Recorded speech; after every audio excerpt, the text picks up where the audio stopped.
My name is Victor Kitson, and I'm here in Los Angeles for the Apollo 8 night at Exchange. I'm with Brendan. How you doing, man? Pretty good, thanks, mate. How about yourself? I'm really good. The party was last night. How was your set? How did you enjoy it? Probably the best set I've ever played. Unbelievable to come over the other side of the world, play your own music, and get the reaction that it did, mate. It was, jaw-dropping. Unbelievable. Yeah, because this was your US debut as well. Yeah, so lucky enough to have met Dan and Neptune Project a while ago, and then being behind the Apollo 8, Dan invited me over, and obviously I jumped at the opportunity to come over here and play, and the people over here are incredibly passionate, so to come over and have people approach me and say, we've been waiting to see you and all that was just, very hard to describe. It was awesome. The Apollo 8 Foundation is a brand new foundation. How do you look at it right now? I think it's awesome. I mean, there's so much charity work done in normal music, rock music and all that, but not a lot is done publicly in dance music. So the initiative from Dan and the guys to get this up and going, I think it's great. There's, there's good money in dance music for the right artists, and there's not enough, I think, public charity stuff being done. So the initiative, and obviously by the support that it's gained already, is just incredible. What kind of impact do you think a foundation like the Apollo 8 can make on the world? Well, look, I guess time will tell. I mean, it's a bit of a pioneered concept from Dan, but I think, it's huge. It can go global because trance and dance music in general is such a global thing. There's no place it can't really go to, and there's no one that can't get behind it. So it's just going to be really interesting to see the journey of it all. So, yeah. I can't wait either because the reactions from yesterday have been amazing already. Your US debut, how do you prepare for a set in a brand new country, new territory like that? Well, it normally starts with a couple of glasses of Jameson whiskey, just 2 or 3 blocks of ice. But I think for me, coming over here, it was an opportunity to showcase a backlog of my music. So having had tracks out over the last sort of 18 months, I think it was a good opportunity for me to sort of play not only my new stuff, but a whole bunch of my old stuff from a year and a half ago. So it was a combination of, putting together tracks that people hopefully would know, which they did, which was amazing, and some new stuff that's forthcoming, which absolutely kicked ass, seeing everyone go nuts. Yeah, I was going to ask you, did you have any personal favorites, like from playing them and seeing the reactions?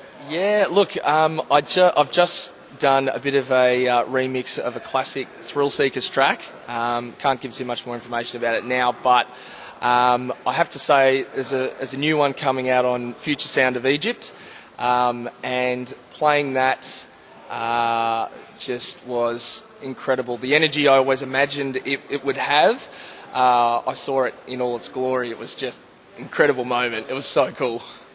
Tell me about Sacrosanct. How did that come about? Again, it started with a couple of glasses of Jameson whiskey. As always, right? Of course, yeah. Me sitting in the studio. I wrote a riff, and it's funny you ask that because as producers, I'm sure they can all attest to this, you make so many different versions as it's being created. And only the other day I was listening back through some that are still on my iPhone, and I was listening to the early versions of it.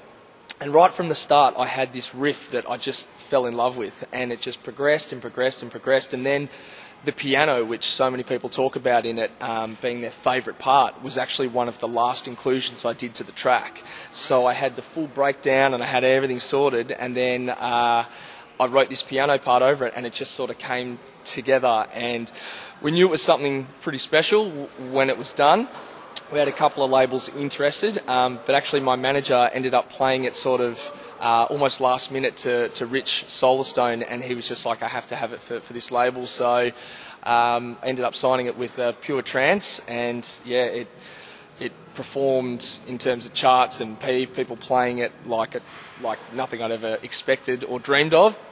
I remember a moment Brian Kearney played it at Subculture in Melbourne, which was cool because it's my hometown. And there was about 9,000 people there just going absolutely nuts to it. And I was just like, wow, this is awesome. I've got to do more of this.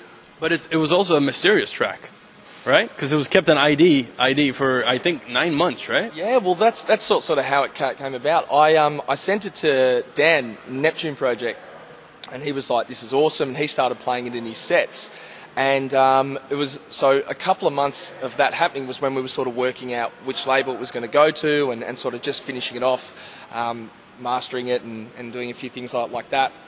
And then when Rich decided he wanted it for the Pure Trance 4 album, so that wasn't scheduled for release until November, and I think I signed it in maybe August. So it had been ID for 2 months, and then he's like, "Yeah, look, we're going to keep it ID for another 2 months." So it was ID for like 4 or 5 months, and during that time, Ferry Corsten released Goryella, Anna Hera, and everyone thought it was a remix of that, but I'd actually written it before that had come out.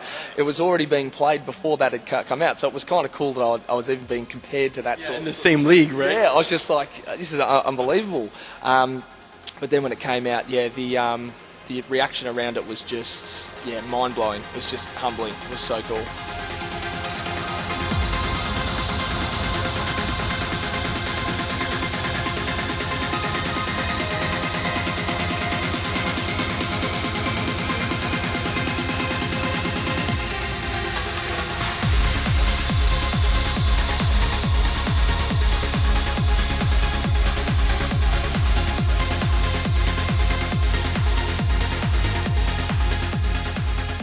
What was it like to finally see it being released?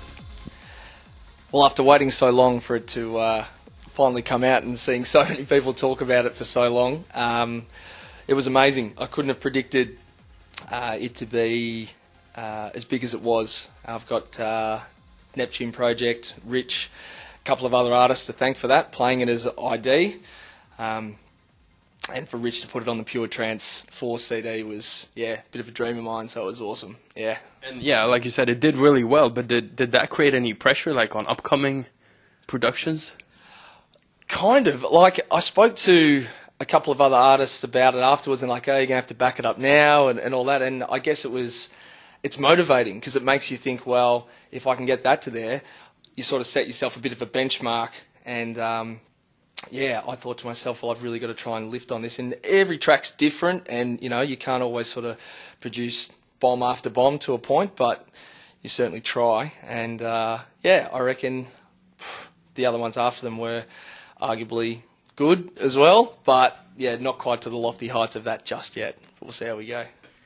You got into trance like late 1999. What was like the first connection to it?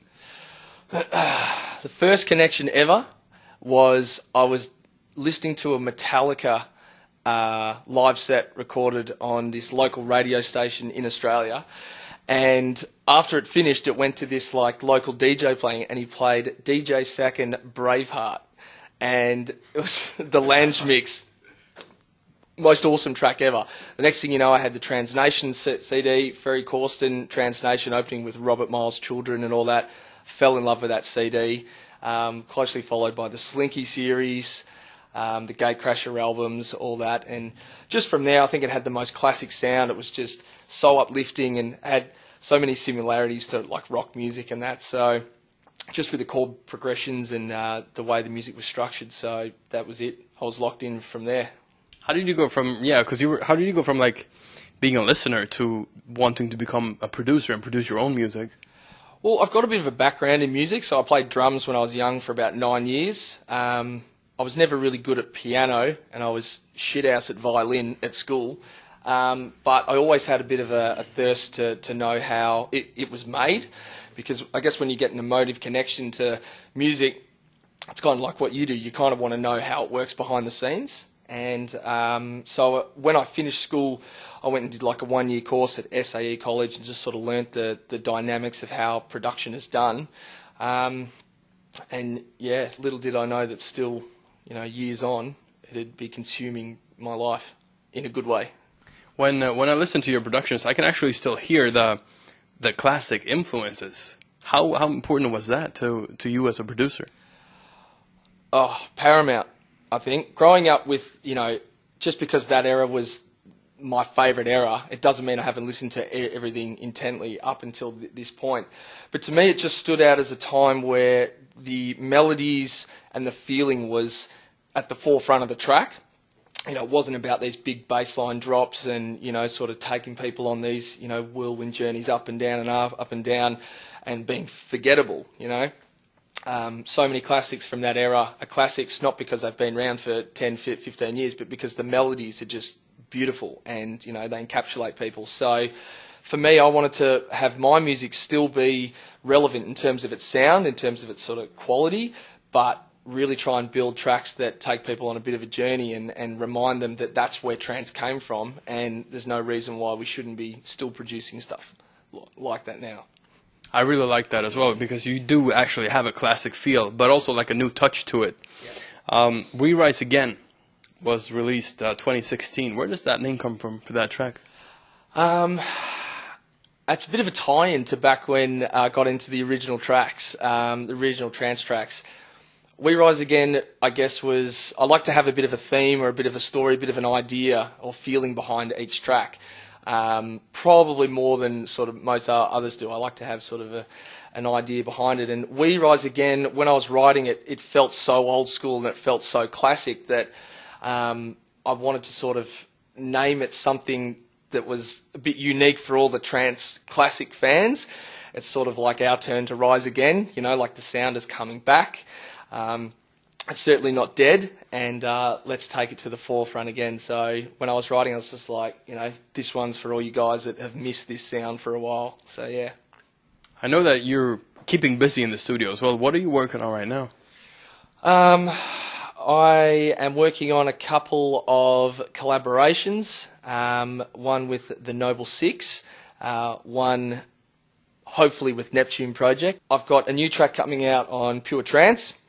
I've got a new track coming out on FSOE, and I've got another couple in the works. I actually flew over here with 15 hours from Melbourne to LA. I saw the photo. Yeah. You were productive, right? Yeah. It was. It gives you a little bit of time, undistracted, to write some melodies and some music, and so I've got something cooking in the oven there, so to speak, as well. So you just played your first gig in the U.S.